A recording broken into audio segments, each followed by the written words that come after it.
چې ربیع الاول میاشت دې کې د نبی علیه الصلاۃ والسلام ولادت شوه ده او نبی علیه الصلاۃ والسلام د دنیا نه لوړ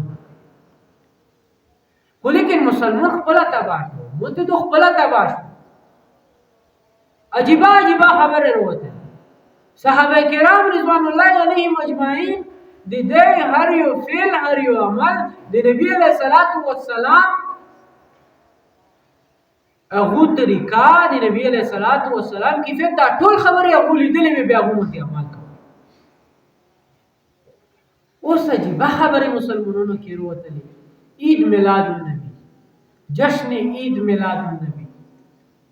ولادت الرسول صلی الله علیه وسلم د نبی علیه الصلاۃ والسلام ولادت څوک نه مني کوم مسلمان دا به بدبخت دی چې دا به د نبی علیه الصلاۃ والسلام ولادت نه مني هغه نبی چې انسانون خو پرېږده ځناورون مخلوقات چې څومره دي هغو د پر رحمت ته هغو د پر رحمت به مسلمان سره نه مني د نبی علیه السلام ولادت ها طریقې غلطې وروته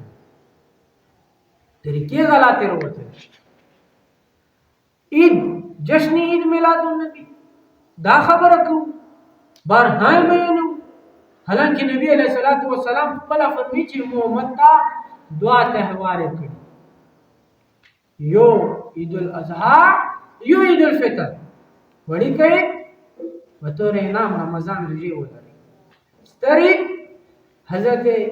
سیدنا ابراهیم علیه السلام سنت هغه قرباني هغه ژوندي کول سنت ده دریم چې دا نبی علیه السلام خدا فرمایي شاه ولی الله رحمت الله علیه دې روایت کې خبره غولي حدیث کې وګوري چې نبی علیه السلام صحابه او تداو فرمایل چې مکمل انبیا چې ولي هغه چې لوړل دی هغه امتیونو دی هغه قبرونه او دی هغه قبور هغه روزه دا سجدګاه جوړ کړل د مو قبر دا تاسو سجدګاه مو عیدګاه جوړ نه کړي نبی علیہ السلام کو دا فرمایي ولیکن نن عید میلاد النبی تاسو ته پہلا خبر اوکړه لږ کی تاریخ ته لوټ شي لږ کی تاریخ پڑھاو کې اسلامی سیرت پڑھاو کې 6 صدای رسي نه عید میلاد النبی خبره وا نه جشن ولادت النبی داسې جلسه خبره وا 602 هجری کې 2 کسان وروړل 2 سلطان ابو سعید مظفر او دا رنګي ابن الخطاب دا 2 کسان وروړل د درې موضوعات اختیار کړل درې موضوعات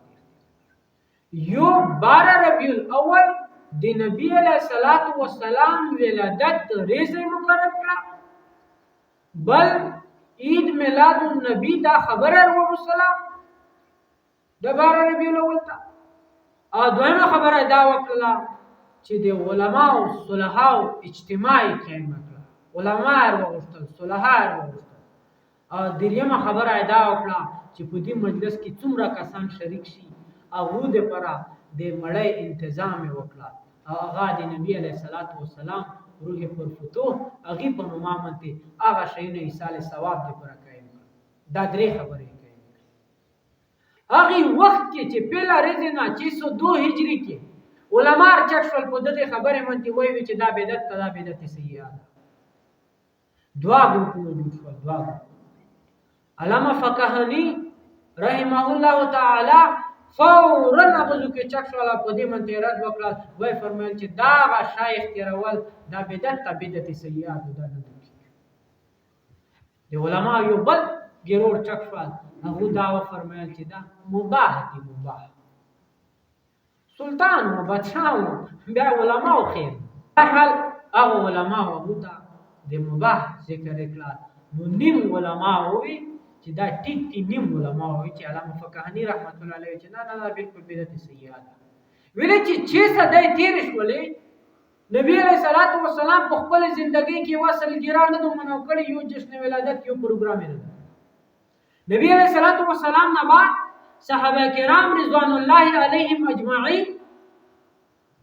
او خلفای راشدین دار غولي دي خلفای راشدین دار غولي دي دو د نبی علیہ الصلوۃ والسلام نے ولادت ریز نه منو کړي نو 6 صدینا بعد یو شاعر وغلان مو جیب نر و بسال بل جیب نر و بسال بل جیب نر و بسال به اغا دی دین شعار وګڼل او نن عید میلاد النبی جشن عید میلاد النبی دا دی دین شعار ګڼل کی دیمته مختلف خرچي کیږي د دې ډېر کباحتونه دي په دا پروګرام کې اول خدا دو چې فضول پیسې خرج کول دي فضول اول کباحت دا ده چې فضول پیسې خرج کول دي حالانکه اسلام کو دا نه دی اسلام کو یې چې فضول تبذیر کول چې وځي کې تبذیر کا ان المبذرین كانوا اخوان الشیاطین تبذیر کول کې دا خو شیطان ورونه دي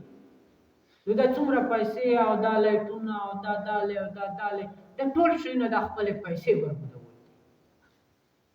ولادت خو مې په خبره ده توقع چې د نبی علیہ الصلوۃ والسلام ولادت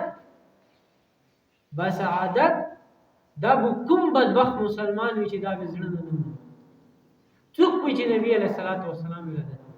ولیکن دا طریقې اختیارول دا نه دی او به دا شعار کړل دا شی نه مانی چې دین کې یو شان نشته ویلر ولي صفه دین بیان کا سختی خو به تکلیف خو به ولیکن ایمان خو به باچوي اعمال خو به باچوي که تو عقیده خراب وي یعنی تو اعمال خراب وي تو عملو کې شرک وي تو عملو کې ریا وي تو عملو کې اخلاص نه وي نو دا عمل به څه فائدہ نه کوي دا رنګي تو عقاید خراب دي عقیده لري خراب دي دا عمل کا واقع نه ځای کوي ته کوي چې ځای